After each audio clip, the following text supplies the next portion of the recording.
Hello, welcome back to Big Stuff. We are diving into another How Are You Really today, and this is one that is going to resonate with so many women because it is something that I think everybody experiences at some point in their lives. We are talking about that feeling today when you walk into a room, you walk into a meeting, you walk into a new job, you walk into an event, and some quiet little part of you is waiting to be found out. Yet you're waiting for everyone to discover that you are an absolute fraud. You have no idea what you are doing. You are not meant to be there. It is some kind of massive cosmic fuck up. And someone is about to tap you on the shoulder and say, I'm sorry, this is a terrible mistake. You are not meant to be here. And that feeling, that sinking feeling of somebody looking over your shoulder just or waiting to find you out, that has a name. And we all know it. That name is Imposter syndrome. We're talking about that today, what it actually is, where it comes from, why it really tends to hit hardest when you've earned your place the most, right? As you get higher up the rungs, more power, more leadership, more money, more status, more experience, it really hits harder. Why is that? Because you clearly deserve to be where you are. But then we are also going to be finishing with some practical things that you can do in order to help you to get from where you are to where you want to be in your headspace, because ultimately that is the problem. There is a bit of a gap there. How do we catch you up to the version of yourself that others can see, but you are struggling to find within yourself? Let's get to the podcast. Hi, I'm Danielle, and I'm so glad that you're here because together we're going to work through big stuff.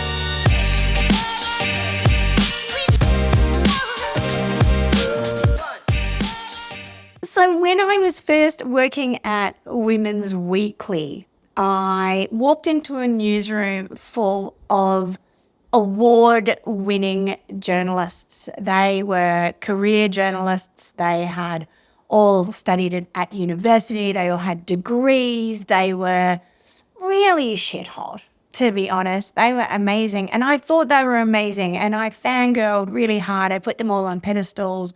And it was so exciting to be in a room with them. But the problem with that was I was not that, right? So I fell into journalism by way of blogging. I initially started blogging, and at first I was like sort of parent blogging and recipe blogging, and then I moved more into opinion pieces and a little bit of human interest when I started thinking about doing, moving more into journalism or moving more into being paid for my writing.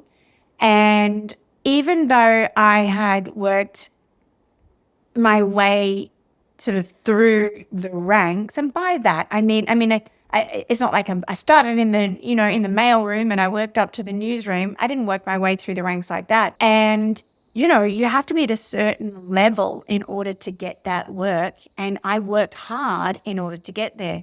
So by the time I found myself at Women's Weekly, I had the skills without a doubt, but my mindset was still in a place of thinking, oh my God, how did I get here? Who am I to be sitting in this room? And someone is going to find out that I'm just a mummy blogger, or I'm just a crappy little suburban mum who has faked her way in here. And that's the whole idea with like this imposter syndrome, is like we feel like we've somehow tricked everybody, and that's how we have gotten where we are, So something happened within that space at Women's Weekly that was really, really spectacular, I think, for my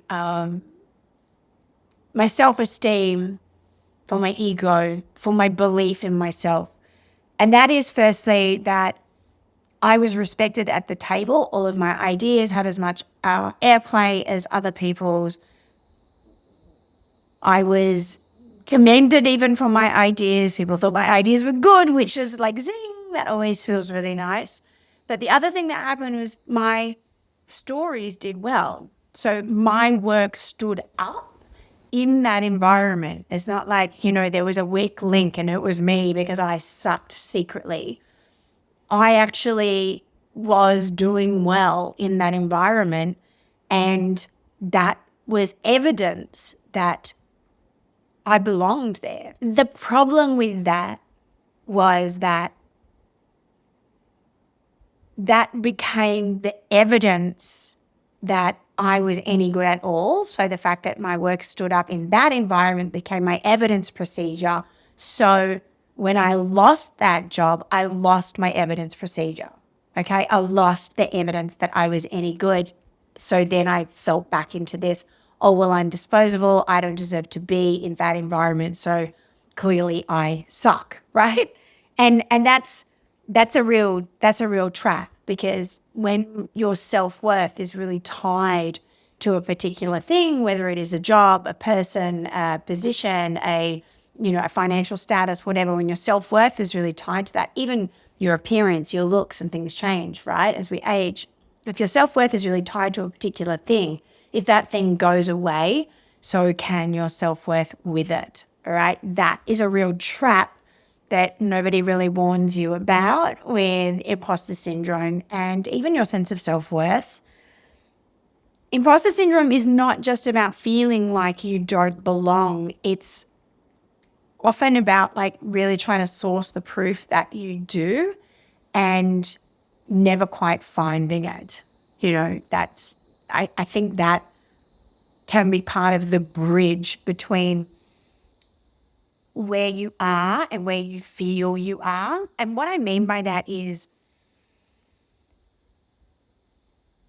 imposter syndrome is often like a gap between where you are currently and where you think you should be or where you once were. So even though you have done the work in order to get to where you currently are, you kind of disregard all of that. You just sort of see where you started, and it's almost like your mindset or your heart set or your self-belief hasn't caught up to itself yet. I know imposter syndrome often can feel different for different people, but for me, imposter syndrome feels like this sort of not impending doom, but impending like being found out. It's almost like you've got this feeling that any minute something you do is not going to be up to scratch. Something you do is going to be laughed at or obviously at a level that highlights to the whole world that it's a big mistake that you're there.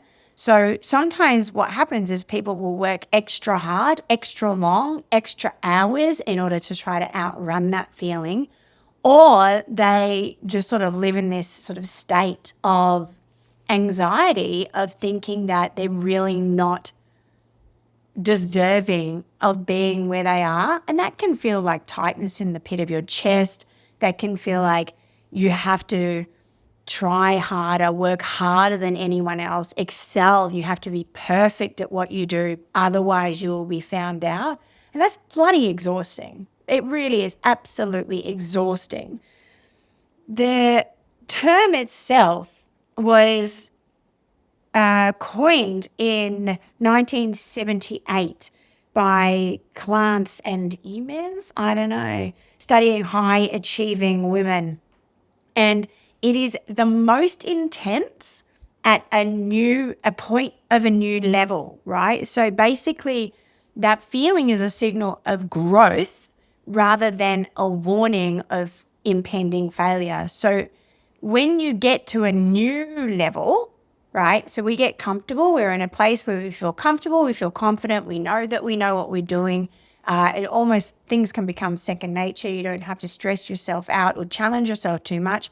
You come up into a new level of whatever work, what needs to be done, new level of understanding, knowledge, output. And that is where imposter syndrome lives. that new level of growth, okay? And that can be really sneaky because that is a time when you're expecting yourself to have the skills, the output, the speed of your old level, but it's impossible, right? Because you're not up to speed yet. Quite literally, you are still learning the ropes, and that's where you feel the most vulnerable and the most wobbly. So the problem isn't so much, that you have that feeling that you're still, you don't have that feeling that you're still learning. That's not how it presents itself to you. It presents itself that you're not good enough and everyone's going to realize that you're not deserving of this new position or this new role or this new challenge. I work with women across all kinds of industries. I work with women in leadership. I work with women who are sort of, coming up the ranks. I work with women who are entrepreneurs, who are business owners. I work with women, basically I work with lots of different people. That's what I'm trying to tell you.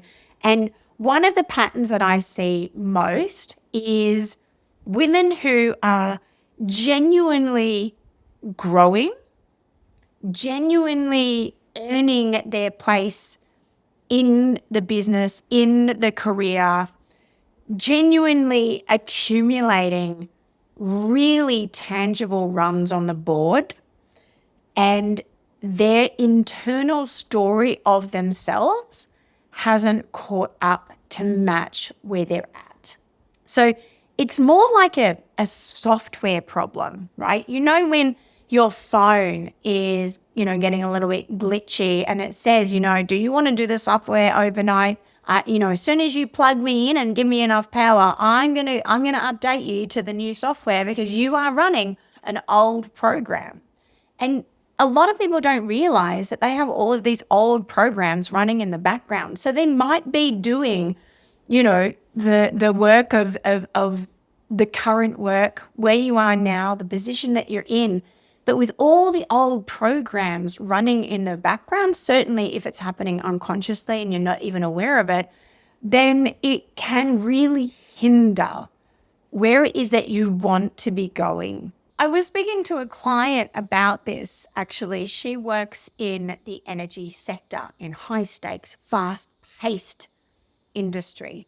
And there are a number of women in her team and on the teams there who have really come up through the ranks, maybe working on the front desk, working in reception, who have decided that they can do more for the business, put their hat in the ring, being chosen, being trained, have worked their way up. But there is still that niggly story that this is where I came from, right? I didn't come in at a leadership level, or I didn't come in even at like sort of a mid-level. I came in at the bottom rung and I saw how the business operated. I learned everything from the ground up and I was selected, right? You got to remember, we are selected for these positions. We don't just show up one day and decide, I'm going to go and sit at that desk and take on these tasks now.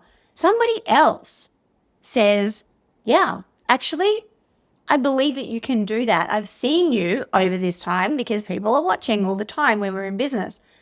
I've seen you. I believe in you. I want to give you a shot.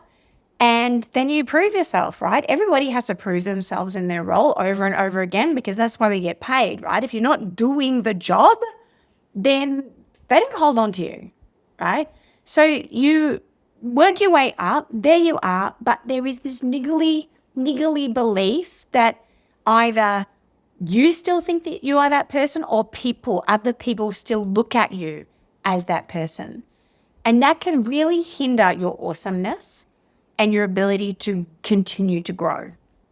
So even if you believe in your knowledge of an industry and you believe that you can do the work because you're doing it, that niggly story underneath can leave you constantly striving to prove yourself, feeling that you need to be perfect, feeling that you need to do more than everybody else, right? And what did we say about that a moment ago?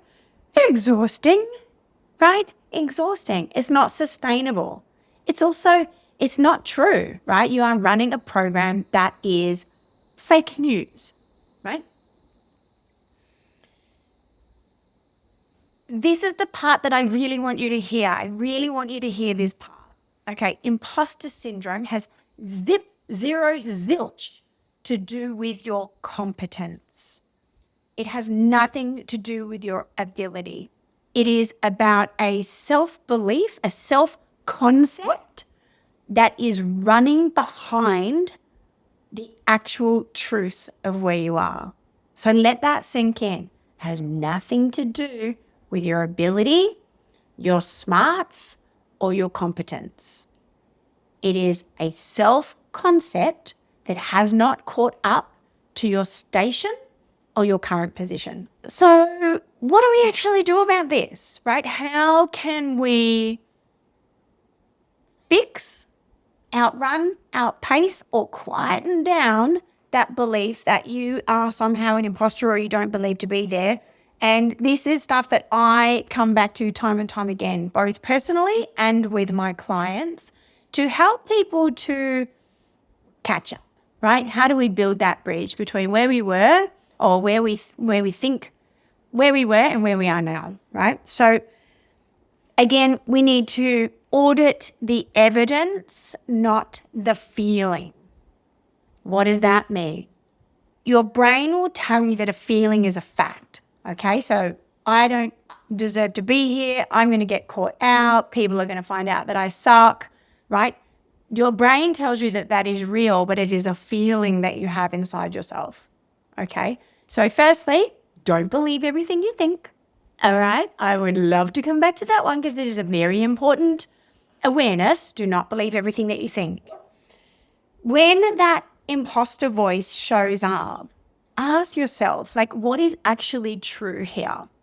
Is it true that I am not doing the job well? Is it true that I have faked my way, I'm a fraud, and I've magicked my way into this role?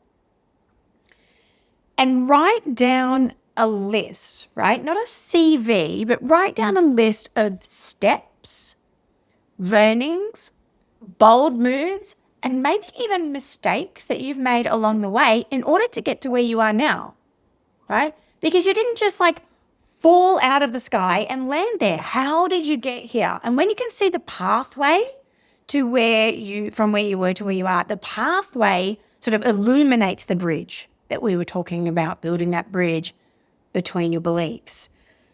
And the next one is to update your story.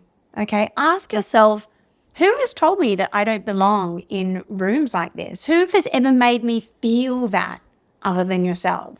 All right, what were the moments where I really felt like I didn't belong here? And find out if that is a current thing, a current story, or if it is an old one, if you are running old patterns in the background which are impeding your ability to just get on with it where you are now. Just get on with what you are here to do. You have changed. Often you will find that you have changed, you have grown, you have moved into new positions, but your story about yourself has not. You need to upgrade the story. You need to deliberately, intentionally and consciously retire your old narrative about who you were so that you can really step into the embodiment and the knowledge and the power of who you now are. And thirdly, the third thing is, and I don't know where to attribute this statement or quote, but it's something along the lines of, you don't have to be confident to act confident, okay? Sometimes the very act of acting confident will help you to have more confidence. This isn't about faking it till you make it. I don't believe in that, but I definitely believe in faithing it until you make it, right? Act more confident, believe in yourself, believe in your ability to do this thing, believe in your ability to work it out because you have worked things out 100% of the time in the past. And then act like you belong at that table. Act like you belong in that role. The research on that, acting like you have the confidence, is really solid, right? When you behave as if you are confident, as if you already have this thing, your internal state levels up in order for you to make that true, all right? It's more like practicing a future version of yourself rather than faking it, all right? What would someone who has confidence and someone who believes in themselves do in this situation? How would that person act? And when you start to really sort of genuinely up level yourself in that, you are creating the new future version of yourself. There is a quote that I just wanted to read out here, and that is that competence and confidence are not the same thing. You can have all the competence in the world and still be waiting for permission to feel it. If this landed for you today, there is one thing that I would like you to do before you close your podcast app. Well, there's two things. Firstly, share it with someone who you think might like to listen to that. Yeah, I always really love when people share the podcasts. But the other thing is, think of one room, right? One table, one meeting, one environment where you have been shrinking because a part of yourself doesn't truly believe yet that you belong there. And I want you to ask yourself, what would I do differently if I knew without a shadow of a doubt that I belonged here? And just marinate on that. What would you do differently? And you don't have to know it yet. You don't have to do anything yet. Just start to formulate an answer for yourself so that as that marinates and as that percolates, perhaps you could dream that into reality as well, right? You can confidence that into reality as well. The version of you that belongs in the rooms and in the tables is already here, right? She is not coming later. The version of you is already here in those rooms, at those tables, being asked to show up. So all you need to do now is do that. You need to arrive. You need to come to the party. And you need to believe that you can and that you're worthy. And that is my wish for you. Have a beautiful day. I hope that you enjoyed listening to this episode of Big Stuff as much as I enjoyed recording it for you. Now, if you did enjoy this episode, it would really help me if you wanted to share it with just one person that you think is going to get something out of it. And also feel free to drop a comment. All of these things really help podcasts to gain more ears, and that's what we're really here for. Also, be sure to subscribe, then you will never miss an episode. If you want to find out more about me, who I am, what I do, then you can go and check me out at daniellecolley.com.au. I'll see you next episode for more big stuff.